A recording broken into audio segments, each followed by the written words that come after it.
హరి ఓం. అందరికీ నమస్కారం. ఈరోజు కార్తీక పురాణంలో 14వ అధ్యాయాన్ని గురించి చెప్పుకుందాం. వశిష్ఠ మహర్షి జనక మహారాజుని దగ్గరగా కూర్చోబెట్టుకుని కార్తీక మాస మహాత్మ్యాన్ని గురించి తనకు తెలిసిన సర్వ విషయాల్ని చెప్పాలనే కుతూహలంతో, ఓ రాజా, కార్తీక పౌర్ణమి రోజున పితృప్రీతిగా వృషోత్సర్జనం చేయడం, శివలింగ సాలగ్రామాల్ని దానం చేయడం, ఉసిరికాయలు దక్షిణతో దానం చేయడం మొదలైన పుణ్యకార్యాల వల్ల వెనుకటి జన్మంలో చేసిన పాపాలన్నీ నశిస్తాయి. అలా చేసిన వారికి 1,000,000 యాగాలు చేసిన ఫలితం దక్కుతుంది. ప్రతి మనిషి యొక్క పితృదేవతలు కూడా తమ వంశంలో ఎవరు ఆబోతికి అచ్చువేసి వదులుతారా అని ఎదురు చూస్తూ ఉంటారు. ఎవడైతే ధనవంతుడై ఉండి కూడా పుణ్యకార్యాలు చేయకుండా, దాన ధర్మాలు చేయకుండా, చివరికి ఆబోతికి అచ్చువేసి పెళ్ళి అయినా చేయకుండా ఉంటాడో అటువంటి వాడు రౌరవాది సకల నరకాలు అనుభవించడమే కాకుండా తన బంధువుల్ని కూడా నరకానికి గురి చేస్తాడు.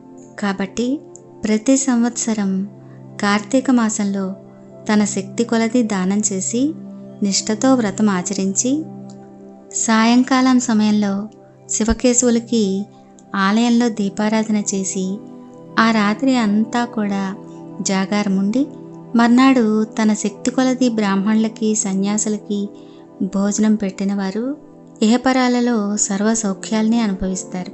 ఈ కార్తీక మాసంలో ఇతరులు పెట్టిన అన్నాన్ని భుజించకూడదు, ఇతరుల ఎంగిలి ముట్టకూడదు, తినకూడదు, శ్రాద్ధ భోజనం చేయకూడదు, నీరుల్లిపాయ తినకూడదు, తిలాదానం తీసుకోకూడదు, అంటే నువ్వుల్ని దానం తీసుకోకూడదు, శివార్చన కానీ విష్ణువర్చన కానీ సంధ్యావందనం కానీ చేయని వారు వండిన వంటల్ని తినకూడదు.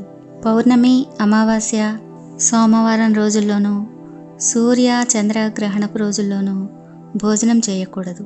కార్తీక మాసంలో 1 రోజులు కూడా రాత్రుల్లో భుజించకూడదు. విధవరాలు వండినది తినకూడదు. ఏకాదశి, ద్వాదశి వ్రతాలు చేసేవారు ఆ 2 రాత్రులు తప్పనిసరిగా జాగారం ఉండాలి. ఒక్కపూట మాత్రమే భోజనం చేయాలి. కార్తీక మాసంలో నూనె రాసుకుని స్నానం చేయకూడదు. పురాణాల్ని పఠిస్తూ ఉండాలి, వాటిని మర్చిపోకూడదు. ఇంకా వేడి నీటితో స్నానం చేయడం కళ్ళుతో స్నానం చేయడంతో సమానమని బ్రహ్మదేవుడు చెప్పాడు. కాబట్టి వేడి నీటితో స్నానం చేయకూడదు. ఒకవేళ అనారోగ్యంగా ఉండి ఎలాగైనా విడవకుండా కార్తీక మాసం వ్రతం చేయాలి అనే కుతూహలం కలవారు మాత్రమే వేడి నీటి స్నానం చేయాలి. అలా చేసేవారు గంగా, గోదావరి, సరస్వతి, యమునా నదుల పేర్లని మనసులో స్మరించి స్నానం చేయాలి. ఏ నది తనకు దగ్గరలో ఉంటే ఆ నదిలో ప్రాతకాలంలోనే స్నానం చేయాలి. అలా చేయకపోతే మహాపాపి అయిపోయి జన్మ జన్మలు నరక కూపంలో పడి కృషించిపోతారు. ఒకవేళ నదులు అందుబాటులో లేనప్పుడు నూతి దగ్గర కానీ చెరువులో కానీ స్నానం చేయొచ్చు. అప్పుడు గంగేచ యమునే చైవ గోదావరి సరస్వతి నర్మదా సింధు కావేరి జలేస్మిన్ సన్నిధిం కురు అనే శ్లోకాన్ని చదువుకుంటూ స్నానం చేయాలి. కార్తీక మాసంలో వ్రతం చేసేవారు పగలు పురాణ పఠన శ్రవణంతోనూ హరికథా కాలక్షేపాలతోనూ కాలం గడపాలి. సాయంకాలంలో సంధ్యావందనాది కార్యక్రమాల్ని ముగించుకుని పూజామందిరంలో ఉన్న శివునికి కానీ విష్ణువుకి కానీ కల్పోక్తంగా ఈ క్రింది ప్రకారం పూజించాలి. ఓం శివాయ నమః ధ్యానం సమర్పయామి. ఓం పరమేశ్వరాయ నమః ఆవాహనం సమర్పయామి. ఓం కైలాసవాసాయ నమః నవరత్న సింహాసనం సమర్పయామి. ఓం గౌరీనాథాయ నమః పాద్యం సమర్పయామి. ఓం లోకేశ్వరాయ నమః అర్ఘ్యం సమర్పయామి. ఓం వృషభవాహనాయ నమః స్నానం సమర్పయామి. ఓం దిగంబరాయ నమః వస్త్రం సమర్పయామి. ఓం జగన్నాథాయ నమః యజ్ఞోపవీతం సమర్పయామి. ఓం కపాలధారిణే నమః గంధం సమర్పయామి. ఓం సంపూర్ణగుణాయ నమః పుష్పం సమర్పయామి. ఓం మహేశ్వరాయ నమః అక్షతాన్ సమర్పయామి. ఓం పార్వతీనాథాయ నమః ధూపం సమర్పయామి. ఓం తేజోరూపాయ నమః దీపం సమర్పయామి. ఓం లోకరక్షకాయ నమః. నైవేద్యం సమర్పయామి. ఓం త్రిలోచనాయ నమః. కర్పూర నీరాజనం సమర్పయామి. ఓం శంకరాయ నమః. సువర్ణమంత్రపుష్పం సమర్పయామి. ఓం భవాయ నమః. ప్రదక్షిణ నమస్కారాన్ సమర్పయామి. ఈ ప్రకారంగా కార్తీక మాసమంతా పూజించాలి. శివ సన్నిధిలో దీపారాధన చేయాలి. ఈ విధంగా శివ పూజ చేస్తే ధన్యుడవుతాడు. ఈ విధంగానే కార్తీక దామోదరుడైన ఆ శ్రీమన్నారాయణని కూడా పూజించాలి.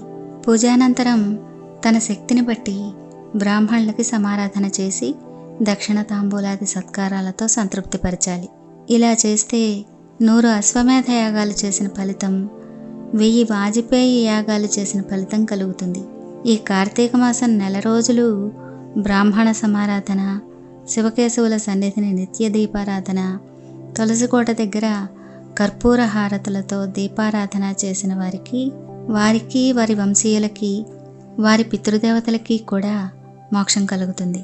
శక్తి కలిగి ఉండి కూడా ఈ వ్రతాన్ని ఆచరించని వారు 100 జన్మలు నానా నీచ జన్మల్లోనూ జన్మించి, క్రిమి కీటకాది ఎన్నో నీచ జన్మలలో జన్మించి, తర్వాత నక్క, కుక్క, పంది, పిల్లి, ఎలుక మొదలైన జన్మలు ఎత్తుతారు. ఈ వ్రతం శాస్త్రోక్తంగా ఆచరిస్తే 15 జన్మల యొక్క పూర్వ జ్ఞానం కలుగుతుంది. వ్రతం చేసినా గాని, పురాణం చదివినా గాని, కనీసం విన్నవారికైనా సరే సకల ఐశ్వర్యాలు కలిగి మోక్షప్రాప్తి కలుగుతుంది. కాబట్టి జనక మహారాజా, నువ్వు కూడా నీ శక్తి కొద్దీ ఈ కార్తీక మాస వ్రతం చెయ్యి అని వశిష్ఠుడు జనక మహారాజుకి బోధించాడు. ఇలా 14వ రోజు పారాయణం సమాప్తమైంది. తర్వాతి భాగంలో 15వ అధ్యాయాన్ని గురించి చెప్పుకుందాం. హరి ఓం.